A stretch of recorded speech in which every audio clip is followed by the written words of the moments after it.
Welcome back, dudes. Thank Grandpa. This is the last part. This is part 4 of fixing TD Tech 3 lines. And here we go. At tier 4 is MOWAG Shark. The Shark has been developed by the MOWAG company as a private venture specifically for the export market. A further 2 prototypes were completed in mid-1983.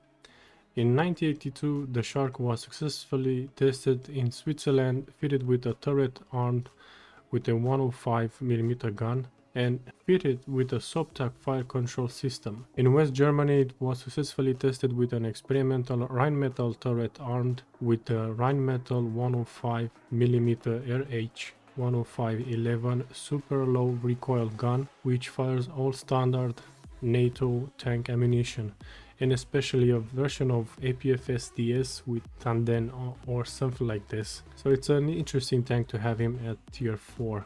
At tier 5 I moved the LAV 600. Tier 6 is Rad Panzer 90. This is a prototype 8-wheel tank destroyer developed by West Germany from the end of 1983. Main gun is a 105mm ROBL L7A3 L/52. Another machine gun, Coaxial Gun 7.62 x 51mm MG3A1, and a turret from a Leopard 1A3. So this tank is very similar with the AMX-10 RC. This is what Wikipedia says, and some other things from where I got my info. It's quite a lot to speak about this tank. It's historical, and I'll leave it to you guys to make a bit of research. Tier 7 is Type 16 MCV with more technology. That's why it's not been switched, let's say, with Rad Panzer 90 because of the gun, or moved a bit up. Tier 8 is B1 Draco.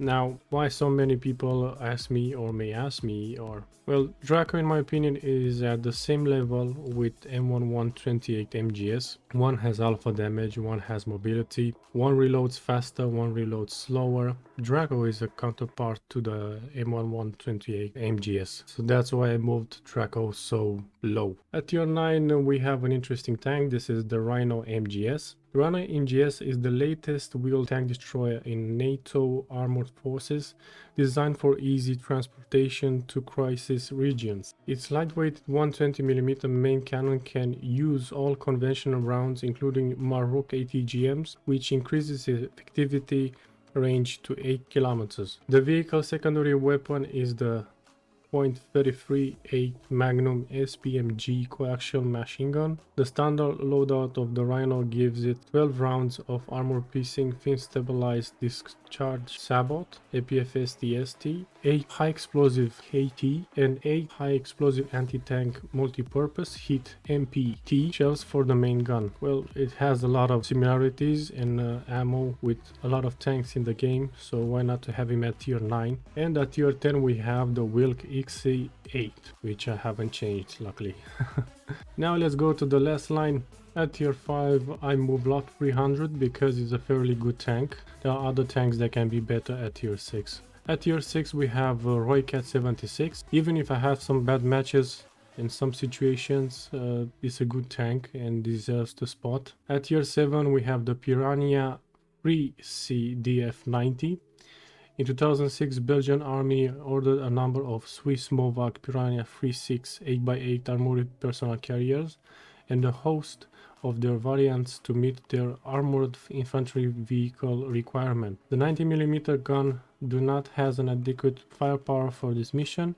It is worth noting that most of the other countries are fielding fire support vehicles armed with more powerful 105mm or 120mm gun. This heavier gun could not suit the Piranha 3C 8x8 chassis due to the very violent recoil, so the smaller 90mm gun was selected. A wide range of ammunition is available also for this gun, so happily this can have a 105mm, 120mm gun and even a 90mm gun, even though in the game I think the developers can make a small twitch here and there and can make the tank to be stabilized and without an even recoil. At tier 8 we have Ponder 2 FSV. It was developed by Austrian Steyr Daimler Puch as a private venture. There is a version with CMI Defense City CV 105mm 2-man turret with a low recoil, fully stabilized 105mm gun.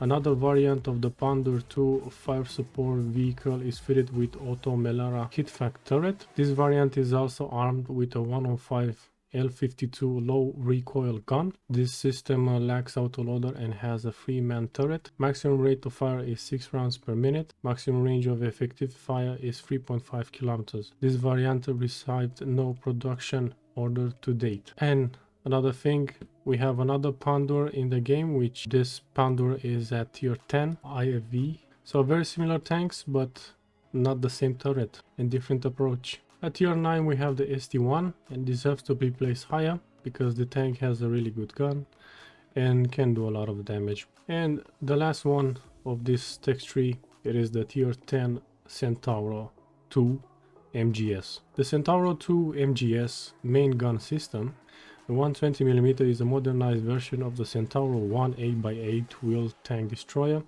It was developed by a consortium of manufacturers.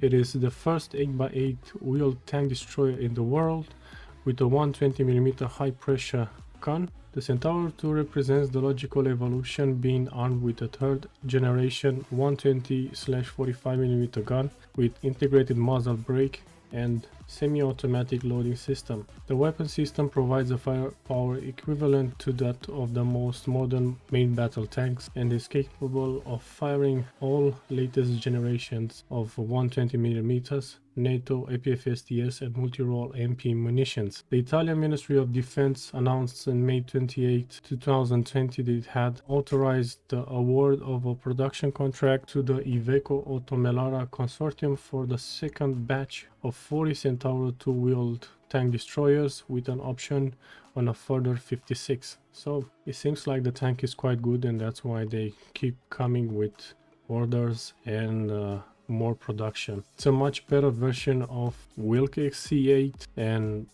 why not to have other tanks in the game, you know. Well, I try to make it smaller, but here it is. So here is the entire line of how the tech tree looks. Hope you guys enjoyed this series. I'll catch you next time when I'm gonna work a bit more regarding MBTs, some lines, and artillery SPG lines, because these two are the last ones. And MBTs are not so much, but the TD line had a lot of problems. Some people, like, I hope they know some of these tanks, because in the game, well, we can have them, and because we can have them, it means quite a lot for some players that enjoys. Hope you like this video, guys. Hope you like the entire parts 1, 2 and 3 and 4, and I'll catch you next time. Stay safe and have a nice day.